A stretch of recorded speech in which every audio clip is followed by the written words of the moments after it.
My name's Shawn Bailey. Most everyone knows me as Buck.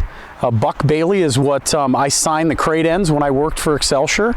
So I first heard about Excelsior. I'm a motorcycle guy. I grew up riding dirt bikes since I was a little kid. I had dirt bikes pretty much my whole life. Raced motocross, fell in love with all things two wheels. And at some point I was living in Wisconsin working for the Kohler company, still riding bikes, and I heard about this company through the mags, through the Cycle World, Cycle whatever, about this new company that was going to start up in Belle Plaine, Minnesota. These two brothers were going to build a bike. And I thought that was really cool. They showed the first prototypes. I still have those magazines.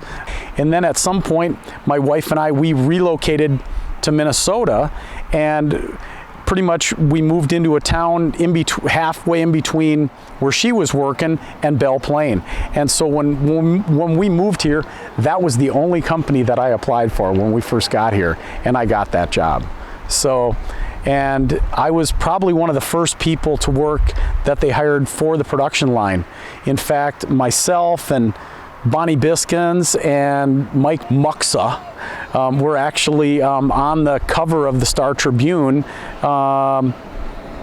in the business section talking about this new motorcycle company. Yeah, I've gone through kind of the whole world of Excelsior.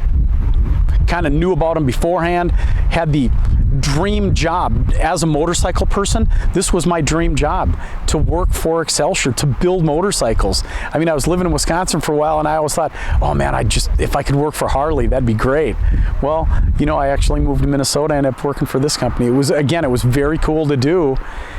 And so it was just great, like all the things we did. And again, I started so early that I actually built a lot of the pre-production bikes.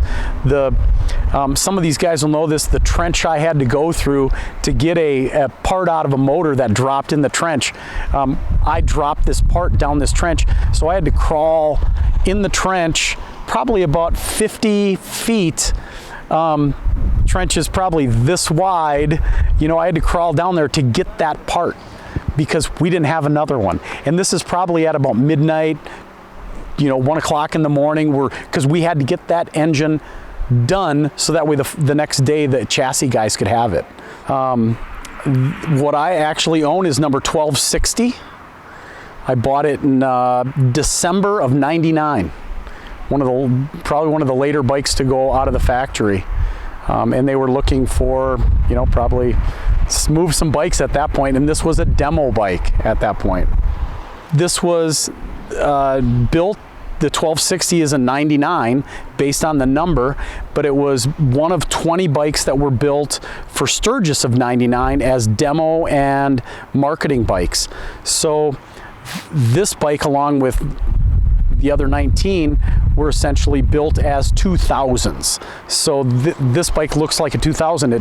Most people think that's what it is because of the color, and most people see the turn signals. The front turn signals are down on the forks and not hanging off the handlebars.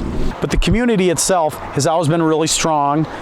Right from the get-go, when the company in the '99 era, 2000 era, there was a lot of community within this organization, and there still is, and that's really nice. And a lot of people have been here pretty much from the beginning. It is nice to see all these bikes here today out on the road, and sometimes it's nice to see some of these new guys. I just was talking to a gentleman over here that has only been around, only had a bike for about 1.5 years, but he was lucky enough to know Jamie Jones and Marty, and go to their place and help them work on his bike and get his bike. So it's really cool again to see these people and talk to people that are fresh, that don't know as much, but it's nice to have the community here that will help them.